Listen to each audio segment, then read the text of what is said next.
students, today we will discuss about our next topic, gravitation, गुरुत्व आकर्षण। Third chapter है हमारा फिजिक्स का। आज हम इसके बारे में पढ़ेंगे। ये जो चैप्टर है ये गुरुत्वाकर्षण शक्ति के बारे में है।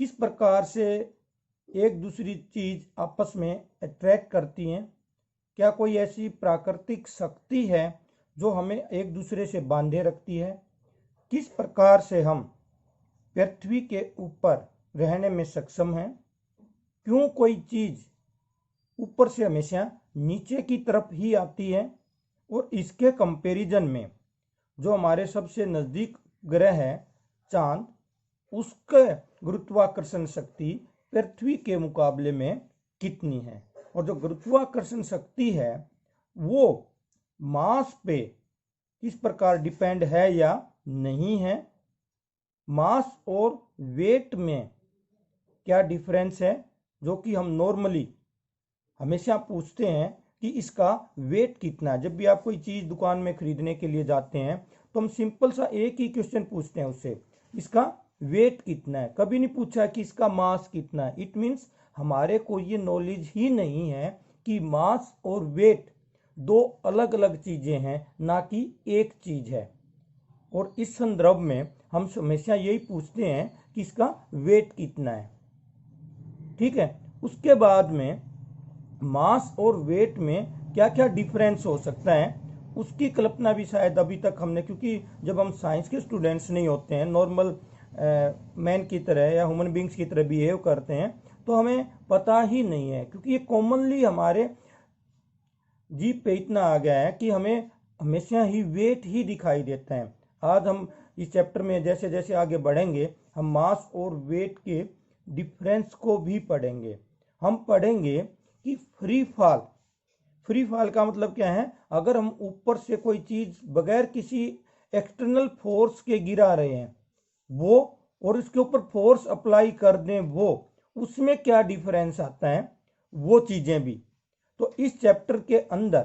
और ये जो लॉ है यूनिवर्सल लॉ के बारे में पढ़ेंगे इसके ऊपर हम। और यूनिवर्सल लॉ क्योंकि न्यूटन ने दिया था, लॉ ऑफ न्यूटन्स के नाम से भी जाना जाता है, ग्रेविटेशन लॉ है ये। और ये यूनिवर्सल लॉ है यानी कि सार्वभौमिक, यानी कि ब्रह्मांड में सभी जगह अप्लीकेबल है। तो उस चीज के बारे में पढ़ेंगे। और अगर एक चीज का मास ज्यादा कर दे हम दूसरे की तुलना के अंदर, तो उसमें क्या डिफरेंस आता है।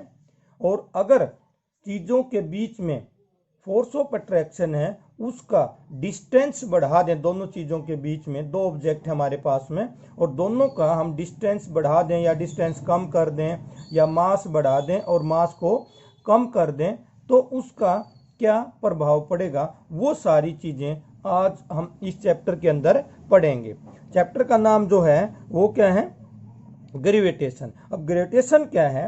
According to Newton's every object in this universe attracts every other object with a certain force. The force with which two objects attract each other is called gravitational force.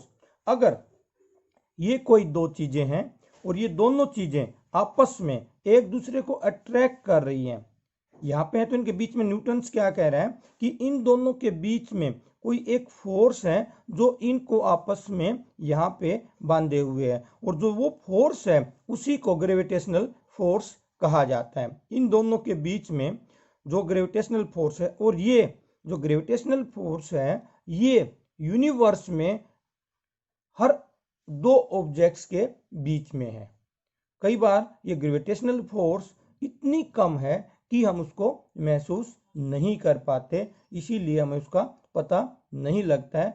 परंतु चाहे कितना ही स्मॉल ऑब्जेक्ट हो या कोई big object हो, इनके अंदर gravitational force हमेशा रहती है। ऑब्जेक्ट का अगर मास कम है, बहुत छोटे हैं, तो उनकी जो ग्रेविटेशनल फोर्स है वो क्या हो जाएगी, थोड़ी सी कम हो जाएगी, और अगर ज़्यादा है तो फिर उनकी ग्रेविटेशनल फोर्स से ज़्यादा हो जाएगी। सेकेंड थिंग क्या करें, ग्रेविटेशनल फोर्स ऑफ, अगर हम अर्थ की बात करें, जिस प्लेनेट पे हम रहते हैं उसकी बात करें, तो पृथ्वी जिस फोर्स के द्वारा वस्तुओं को अपने सेंटर की तरफ आकर्षित करती है वो पृथ्वी की ग्रेविटेशनल फोर्स कहलाती है, यानी ग्रेविटेशनल फोर्स ऑफ अर्थ है जिसके द्वारा ही पृथ्वी सभी चीजों को अपने सेंटर की तरफ अट्रैक्ट करती है। और ये क्या है, अगर ये संभव नहीं होता तो जो एप्लीकेशंस अगर हम कहें या इसका जो उपयोग हो रहा है ग्रेविटेशनल फोर्स का, वो क्या है कि जो एटमॉस्फेयर है चारों तरफ हमारी पृथ्वी के, उसको बांधे रखने में पृथ्वी की जो ग्रेविटेशनल फोर्स है वो रिस्पॉन्सिबल है। अगर पृथ्वी के अंदर गुरुत्वाकर्षण बल नहीं होता तो ये चारों तरफ का हमें एटमॉस्फेयर मिल रहा है ये पॉसिबल नहीं था। जो रेन आ रही है, बारिश जो हो रही है, बूंदे जो नीचे की तरफ आ रही हैं, जब भी बादल टूटता है, बादल जब टूटेगा तो वो क्या है, छोटी छोटी ड्रॉपलेट्स में टूट रहा है और वो ड्रॉपलेट्स ऊपर ना जाने की बजाय नीचे की तरफ आ रही हैं। इट मीन्स जो ऊपर की कोई ग्रेविटेशनल फोर्स है उसके मुकाबले जो पृथ्वी की ग्रेविटेशनल फोर्स है वो ज़्यादा है और उनको अपनी तरफ अट्रैक्ट कर लेती है। अगर हम देखें जितने भी आपके वाटर का फ्लो है, वाटर का फ्लो आप कहीं भी वाटर को डाल दीजिए, आप देखोगे जिस तरफ ढलान होगा उसी तरफ वाटर जा रहा है, यानी कि टुवर्ड्स द अर्थ वाटर जा रहा है, ऊपर की तरफ नहीं जा रहा है। वो भी किसके लिए है, ग्रेविटेशनल फोर्स ऑफ अर्थ के कारण ही है। यानी कि जो चंद्रमा पृथ्वी के चारों तरफ चक्कर लगा रहा है वो भी पृथ्वी की ग्रेविटेशनल फोर्स के कारण है। तो कुछ एक ये एप्लीकेशंस हैं जो कि हम बता सकते हैं कि ये ग्रेविटेशनल फोर्स ऑफ अर्थ के कारण है। अगर हम देखें कि अगर दो ऑब्जेक्ट हैं ए और बी, अगर इनका मास मैंने बताया था छोटा है, थोड़ा मास है, तो इनके बीच में ये जो फोर्स बनेगी ग्रेविटेशनल फोर्स, हम इसको ग्रेविटेशनल फोर्स से दिखा देते हैं, तो ये कम रहेगी। और अगर हम देखते हैं इनका साइज हम बढ़ा रहे हैं तो ग्रेविटेशनल फोर्स इस केस में यहाँ पे ज़्यादा हो जाएगी। और ज़्यादा बड़ा कर रहे हैं हम तो ग्रेविटेशनल फोर्स और ज़्यादा हो जाएगी इनके बीच में। यदि यहाँ पे एक ऑब्जेक्ट हमने बड़ा लिया है और एक ऑब्जेक्ट छोटा लिया है, अब ये क्या हो रहा है, सपोज करो ये तो हमारी अर्थ है और ये कुछ छोटा सा स्टोन का टुकड़ा ले रखे हमने। अब इस केस में क्या होगा, अर्थ इसको अपनी तरफ अट्रैक्ट करते हुए दिखाई देगी आपकी due to the large mass of earth, but because the stone is so small in comparison to the earth. और इस कारण से क्या, इसका मास भी नेग्लेबल है अगर अर्थ के मास की तुलना की जाए।